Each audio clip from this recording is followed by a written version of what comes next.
સુરતમાં એક યુવક પોતાના ઘર બહાર રાત્રિ દરમિયાન સોસાયટીના ગેટે ઊભો હતો।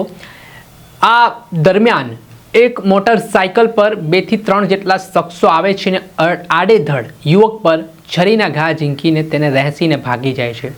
આ ઘટનાને લઈને મૃતકના પરિવારજનો જ્યારે દોડી આવે છે, તેમના પગ નીચેથી જમીન સરકી ગઈ અને આ મામલે હવે પોલીસે કાયદેસરની કાર્યવાહી હાથ ધરી છે।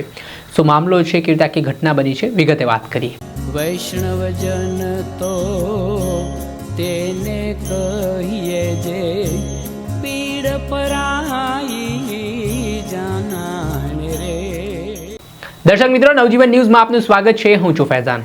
સુરતમાં કાયદો અને વ્યવસ્થાની સ્થિતિ કથળી હોય તે પ્રકારના સમાચાર સામે આવ્યા છે, કેમ કે સુરતના ચોક બજાર પોલીસ સ્ટેશન હદ વિસ્તારમાં આવતા એક સોસાયટીમાં સરા જાહેરમાં યુવકને આરોપીઓ રહેસીને ભાગી ગયા હોય તે પ્રકારની માહિતી સામે આવી રહી છે, જેમાં કતાર ગામને વેડ રોડ ખાતે આ સોસાયટી આવેલી છે। અને આમાં કલ્પેશ પારઘી નામના જે મૃતક યુવાન છે તે પોતાની સોસાયટી બહાર ઊભા હતા, ત્યારે રાત્રિના 2:30 વાગ્યાના અરસામાં એક મોટરસાઇકલ પર 2 થી 3 જેટલા શખ્સો છે ત્યાં આવે છે ને કલ્પેશ પારઘી કંઈ સમજે તે પહેલાં જ તેમના પર ચપ્પુ વડે જીવલેણ હુમલો કરવામાં આવે છે। આ ઘટનામાં કલ્પેશ પારઘી જમીન પર ઢળી પડ્યા હતા। લોહીલોણ હાલતમાં સોસાયટીના અન્ય લોકોએ તેમને જોતા તાત્કાલિક કલ્પેશ પારઘીના જે મોટા ભાઈ છે તેમને જાણ કરવામાં આવી ને આના પગલે કલ્પેશ પારઘીના મોટા ભાઈ ત્યાં ઘટના સ્થળે પહોંચ્યા। જોકે તેમના ભાઈને ગંભીર ઈજાઓ પહોંચતા તેમના ભાઈનું કમકમાટી ભર્યું મોત નીપજ્યું હતું। આ ઘટનાના પગલે ચોક બજાર પોલીસને જાણ કરવામાં આવતા પોલીસની ટીમ તાત્કાલિક ઘટના સ્થળે દોડી આવી હતી અને આ મામલે તપાસના ધમધમાટની શરૂઆત કરવામાં આવી છે।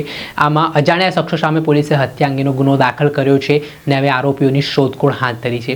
આ બનાવની વિગત મુજબ એવી પણ માહિતી મળી રહી છે કે આમાં સુરત ક્રાઇમ બ્રાન્ચ પણ તપાસમાં જોડાઈ છે અને હવે હ્યુમન ઇન્ટેલિજન્સ અને ટેકનિકલ એનાલિસિસના આધારે સરા જાહેરમાં હત્યા કરનાર આરોપીઓ છે તે આરોપીને શોધવા માટે પોલીસે તપાસના ચક્ર ગતિમાન કર્યા છે।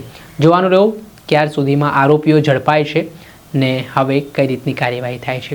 દર્શક મિત્રો, આવા જ ક્રાઇમથી જોડાયેલા સમાચાર આપના સુધી પહોંચાડતા રહીશું। અવનવા વિડીયો સાથે આપને માહિતગાર કરતા રહીશું, એટલે તમારી નવજીવન ન્યૂઝ જોતા રહો, લાઇક કરો અને વધુમાં વધુ શેર કરો, જેના કારણે તમને નવા અપડેટો નવજીવનથી જોડાયેલા મળતા રહે।